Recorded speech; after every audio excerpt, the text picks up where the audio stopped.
Hello hello, j'espère que tu vas bien. On se retrouve aujourd'hui pour une nouvelle vidéo et c'est une chronique. Et oui, j'ai dit qu'il allait en faire plusieurs. Je pense que de toute façon ça sera celle-là que tu verras en premier. Donc c'est ce que je disais dans la précédente vidéo que je viens de tourner qui était aussi une chronique. En gros, j'ai envie de faire plus de chroniques sur la chaîne, donc j'espère que ça te plaira ou pas. Je vais essayer d'être assez concise, de pas faire des vidéos trop longues parce que je sais que c'est un peu chiant parfois quand c'est trop long. Puis moi j'aime bien papoter. Mais en gros, en fait, j'ai envie de faire des chroniques vidéo tout simplement plus souvent parce que il y a des moments en fait où il y a des livres que je n'ai toujours pas chroniqués, tout simplement parce que j'ai pas le courage de mettre derrière mon ordinateur après être rentrée du travail en étant 8 heures sur un PC. Du coup je préfère plus en parler, et sauf que je le fais pas forcément, et donc du coup là je me suis dit bon allez, faut que tu fasses plus de chroniques Fanny. Du coup bah t'auras peut-être plus souvent des chroniques sur la chaîne aussi entre temps, donc t'auras peut-être plus de vidéos, 2 vidéos par semaine j'espère, on verra. Mais en gros, il y a des chroniques qui vont passer assez régulièrement. Donc n'hésite pas à me dire si tu aimes ce format ou pas, ou voilà.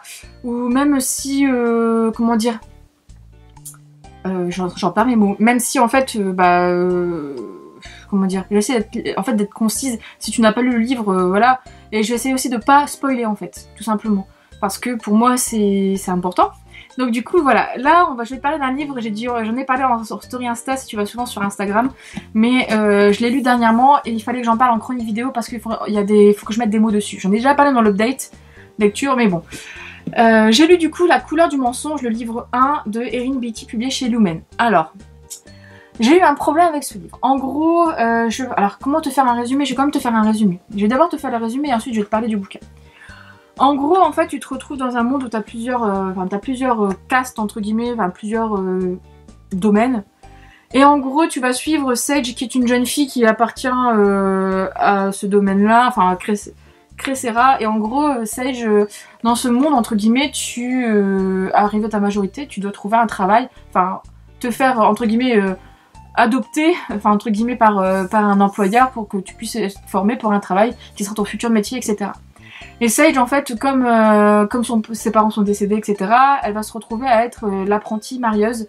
Donc elle va suivre en fait la dame la marieuse, qui en gros, elle récupère en fait toutes les jeunes filles bonnes à marier dans le monde, et les propose en fait à certains seigneurs, certains jeunes garçons qui sont bons à marier aussi. En gros, c'est un genre de Cupidon, mais vite fait, quoi. Enfin, en gros, elle fait des mariages arrangés en fait. Et donc elle va se retrouver avec dame, je sais plus comment elle s'appelle, la dame. Bon bref, elle va se retrouver avec cette dame, du coup, avec un groupe de jeunes filles à transporter, entre guillemets, à amener dans un autre domaine.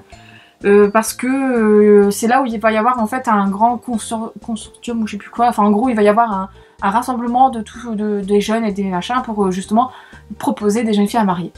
Et donc sur la route, forcément, comme le pays n'est pas safe et qu'il y a comme par hasard un domaine, enfin un groupe de résistants qui foutent le bordel, ils vont être escortés par la garde royale, enfin par les soldats royaux, une trentaine d'hommes qui vont être là, d'hommes et de jeunes hommes qui vont être là pour les escorter. Et voilà. Qu'est-ce que je pense que j'ai tout dit. Et donc du coup, là c'est là que va commencer entre guillemets l'histoire, où en gros t'as un jeu de pouvoir en fait un jeu de pouvoir d'espions, etc. Où en gros les soldats sont là pour protéger les jeunes filles, et puis surtout voir s'il n'y a pas des espions. En gros t'es beaucoup dans un côté en mode espion, en mode est-ce qu'il va y avoir des morts, etc. Enfin qu'est-ce qui s'est passé là, il faut qu'on fasse ça pour déjouer le plan de ça, enfin bref. T'es vraiment dans un Game of Thrones en fait pour moi, c'est ce que je disais dans ma vidéo update, mais comme j'étais dans le mode Game of Thrones vu que j'avais fini mon marathon, j'ai vraiment été plongée dans ce côté là en fait, ce côté comment dire, côté avec de l'espionnage, du côté aussi avec des non-dits, des choses qu'on dit pas, qu'on dit à moitié pour qu'une action soit réalisée, etc. C'est vraiment ce côté là que j'ai retrouvé dans ce bouquin. Sauf que en fait, en gros, comme je le disais, j'ai eu du mal à me plonger dedans. Je l'ai mis en pause, j'ai lu 60 pages, je l'ai mis en pause et j'ai lu autre chose en attendant et je me suis replongée dedans. Quand je l'ai acheté, je pensais que j'allais l'adorer parce que j'avais vu énormément d'avis positifs. Peut-être beaucoup trop en fait, comme je disais dans ma vidéo update, mais j'ai vu énormément d'avis positifs. J'ai vu que tout le monde disait que c'était un truc de fou, qu'il allait avoir un truc, c'était du génie, etc. Et donc du coup c'est pour ça que j'avais acheté. Donc là c'est vraiment faiblesse, voilà. Et puis moi j'ai fait confiance aussi, enfin voilà, je sais que ce type de bouquin peut me plaire et que ça allait me plaire en fait. Sauf que comme j'ai vu ça, beaucoup en fait d'avis positifs, moi malheureusement là en fait ça me l'a pas fait. Et oui ça arrive parfois, en gros en fait le truc c'est que, comment dire, j'ai eu du mal en fait avec le fait qu'il y ait des chapitres alternés. D'un point de vue omniscient de différents personnages à chaque fois. T'as pas toujours un chapitre avec... Enfin, tous les chapitres ne sont pas du point de vue omniscient de Sage. Et ça, c'est hyper dommage, parce que vu que c'est elle le personnage principal de l'histoire, en fait, j'ai eu du mal en fait avec ça, et j'ai eu du mal du coup à m'attacher à ce personnage. Et ça m'a un peu frustrée pendant tout le long de ma lecture. Et ensuite, j'avais du mal en fait à... En fait, comme ils sont pas nommés ces personnages directement dans un chapitre où tu arrives et tu connais pas le personnage, tu connais pas l'univers, rien du tout, ben ça te plonge dans un truc et... Enfin, moi j'arrivais pas à me repérer. Donc j'ai vraiment eu du mal avec ça. Alors c'est dommage hein, parce que je sais que ça aurait pu me plaire à ce niveau-là, mais là j'ai eu du mal, peut-être parce que c'était l'écriture ou la traduction, je sais pas, là ça n'a pas collé. Et donc du coup, bah Sage, je suis passée comme à côté de ce personnage au début. Et arrivé au moment, à l'effet waouh, que beaucoup de personnes m'avaient dit de ce qu'on avait vu, enfin de ce que j'ai vu sur Booksta, de ce que j'ai vu partout, l'effet waouh en fait il a été, ben pas waouh pour moi. Tout simplement parce que du coup, je m'attendais à un effet waouh, donc tout le long j'étais à l'affût, et au final, ça m'a... Quand il est arrivé, j'ai pas fait waouh. Non, je me suis dit ok, ah bah c'est sympa, oui, c'est vrai que c'est bien pensé, mais pour moi, en fait, il y a le mieux. Il existe mieux, j'ai vu des effets waouh beaucoup plus waouh, et j'ai vu des effets beaucoup moins bons et des livres beaucoup moins bons, ça je suis d'accord aussi. Mais c'est vrai que à ce niveau-là, ça m'a vraiment... bah ça m'a coupé en fait, ça m'a coupé dans mon truc et je me suis dit bah c'est dommage parce qu'en fait en gros si j'avais pas été victime entre guillemets, parce que enfin je dis bien victime, hein, si je n'avais pas regardé partout, puis si j'avais pas vu en fait tous les avis hyper positifs, toutes les stories etc en disant ouais c'est trop bien machin machin, peut-être que j'aurais plus apprécié ce truc justement qui fait que le livre est exceptionnel. Et ce qui fait que bah, ça ne l'a pas été pour moi. Malgré cela, en fait, j'ai trouvé ça quand même bien pensé et ce jeu-là, vraiment bien tourné. Donc pour ça, c'est pas non plus hyper négatif, hein, on est d'accord.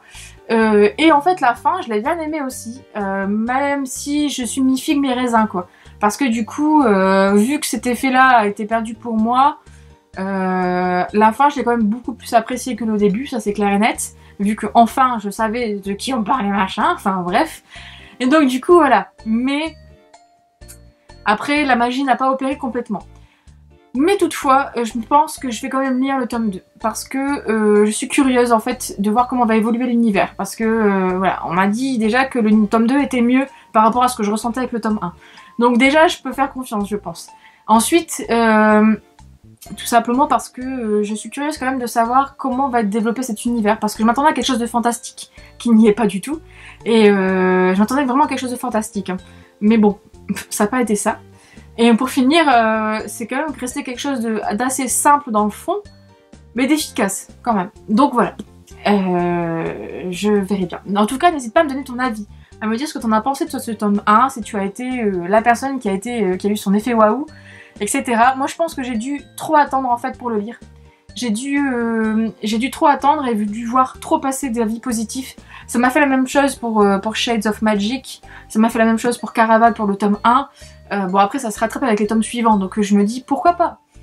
Je vais tester aussi, je vais lui donner sa chance, donc du coup voilà. Donc n'hésite pas à me donner ton avis également, et puis à me dire ce que t'en as pensé, etc. Sur ce, bah, j'espère que cette vidéo t'a plu, n'hésite pas à me donner ton avis du coup, à mettre un petit pouce bleu si t'as aimé, si tu n'as pas aimé me dire pourquoi, et mettre ton petit pouce en bas. Et puis je te dis à bientôt pour une prochaine vidéo.